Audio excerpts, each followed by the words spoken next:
fantasy short stories. Missing at Language to Language by Julia LaFond. This should have been a standard in and out, land and unload, but when I backed my hovercart out of the planet hopper, there wasn't supposed to be an oversized, dinged-up red road speeder blocking me in. Gritting my teeth, I walked over and rapped on the window. "You need to move," I said loudly, hoping my voice would travel through the window glass. The door slid up, and out of the speeder emerged a Rathpa. Staring at me with cold, black eyes, it clicked its beak and waved its uppermost tentacles back and forth. "I don't understand you," I replied slowly, enunciating every word. "Can you communicate in any Terran languages?" Some of its lower tentacles twitched as it pulled out an off-brand holo-tablet. A few moments later, the tablet chirped out, "Never, dirtmouths. U-Y Kamnautpurna." I sighed, fumbling for my own tablet. My company paid for a better translation engine than the default ones on most devices. But when I tabbed through the menu, the Kamnautpurnuna option had a measly 2-star rating. I pinched the bridge of my nose. All I needed to do was tell this person to move their speeder. Hopefully this would be good enough. I typed in a simple, "Move your speeder." The tablet displayed, "Pura pura, takpakmra, atakpiospoth," emitting a series of clicks, squishing sounds, and screeches.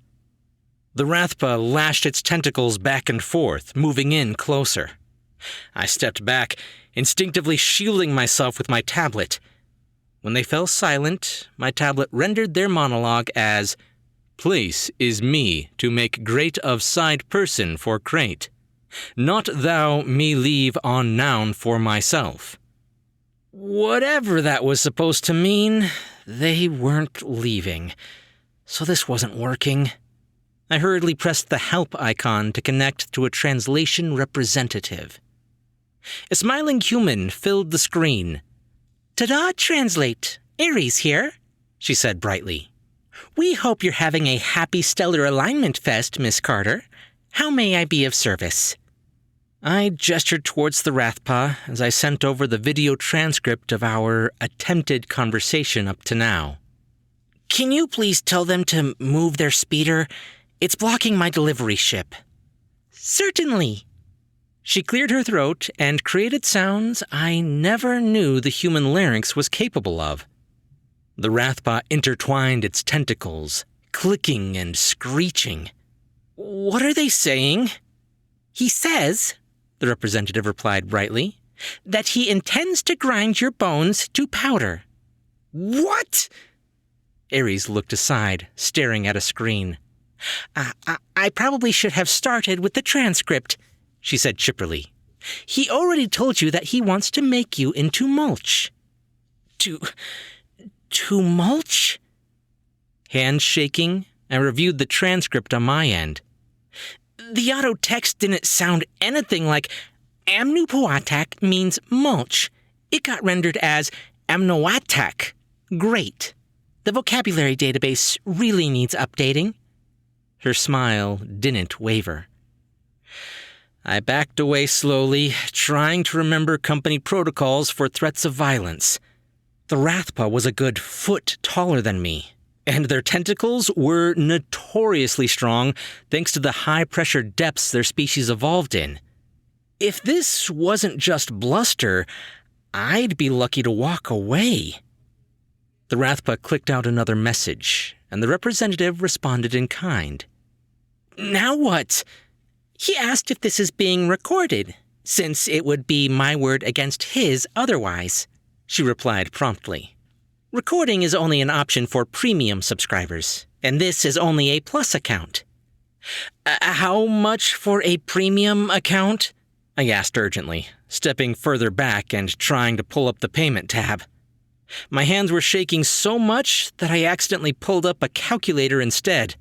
I hurriedly closed it, biting back curses.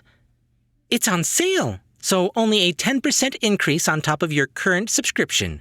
Oh, and I'd stay still if I were you, Ares urged, still smiling. Rathpas see fleeing as a sign of weakness. Rooted to the ground, my heart pounded faster and faster. Cargo delivery wasn't supposed to be dangerous. It wasn't even supposed to be a people-facing position, at least not on my end of things. How did I end up facing down someone who would murder me for asking him to move his speeder? Tell him I'm sorry, I whispered, slowly reaching for my cred card.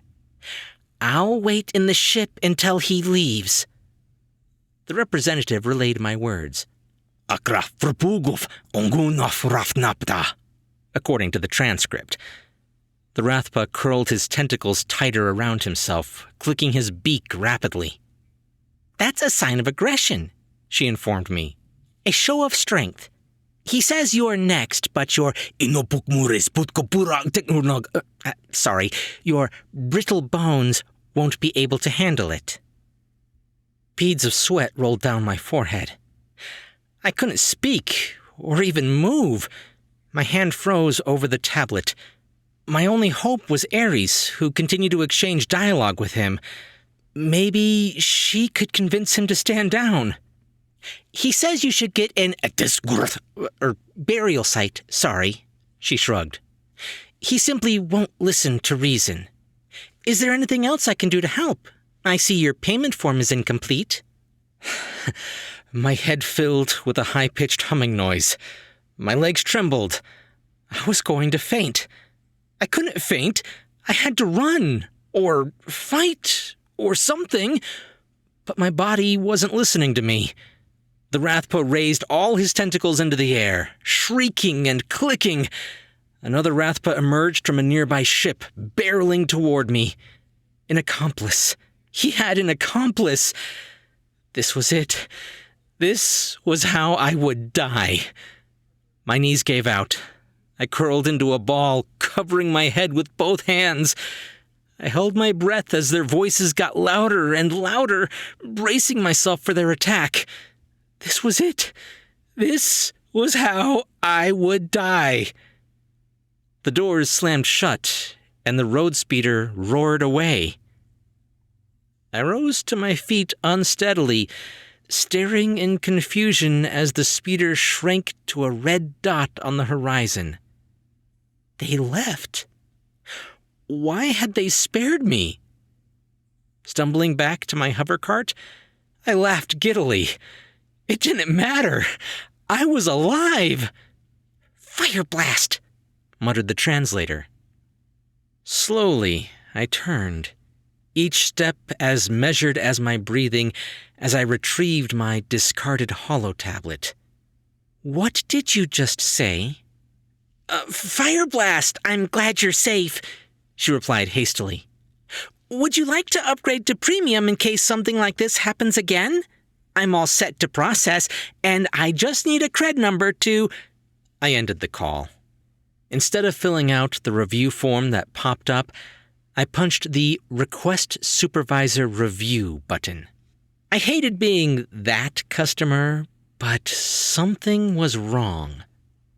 A woman with gray-streaked brown hair flickered into view. Good evening, and happy Stellar Alignment Fest. Please wait a moment while I review the recording. Too late, I replied. The recording? But my tablet already displayed a waiting screen. As I waited, suspicion fueled the anger pumping heat through my veins. I am so sorry. The supervisor flickered back into view, adjusting her glasses. She told Ampiosnerp, the Rathpa, you wanted to harvest his organs for the black market. She... what? He was halfway through giving his cred number when his friend showed up, she muttered, typing furiously. Are you telling me all this was to get us to buy a premium account? The supervisor's face turned passive. Your review has been processed, she rattled off. Would you like to file a complaint against the representative who assisted you? Yes! Thank you for using to.translate. We'll contact you if you require further information for our investigation, she concluded, breathless. Have a happy stellar alignment fest. The screen went dark. I paced back and forth, taking deep breaths and counting to 10. Ares would get hers. But that was a small comfort when those two Rathpas still thought I was a homicidal organ harvester. Hopefully I wouldn't run into them on my rounds, or I'd end up even more delayed than I already was. At least I'd gotten what I wanted. The Rathpa had moved his speeder, and there was no chance he'd come back to block me in again.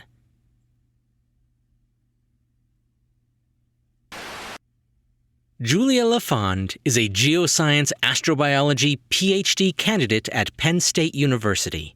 She writes short fiction and poetry that has appeared in venues ranging from IHRAF Publishers to the Night's End podcast. In her spare time, Julia enjoys reading and gaming. You can find her website at jklafondwriter.wordpress.com. Hey guys, first thing, I want to give a shout out to Utopia Science Fiction Magazine. It's an e-zine that you can get online, and I will leave a link in the description, and they actually just published the story a couple of days ago. Their publication is super cheap and well worth it. They've got a lot of cool stuff in there. Not just fiction, but also nonfiction, poetry, all sorts of stuff. So definitely head down to the link in the description, go check them out. They're really cool. And as for this story, you know I love my comedy, and this was right up my alley. I went to school with a kid named Ji Chung who had come over from Korea, and he had this little device, and this was back in the 90s, and he could just type in his own language and then it would spit out English, and it never came out quite right. We didn't have this kind of issue, but it did have some fun translation errors from time to time. If you guys like this story, be sure to leave a thumbs up and a comment if you're on YouTube. And if you're listening to the podcast, be sure to subscribe for more brand new short stories. I'm Chris Herron, and that's it for today's Tall Tale TV.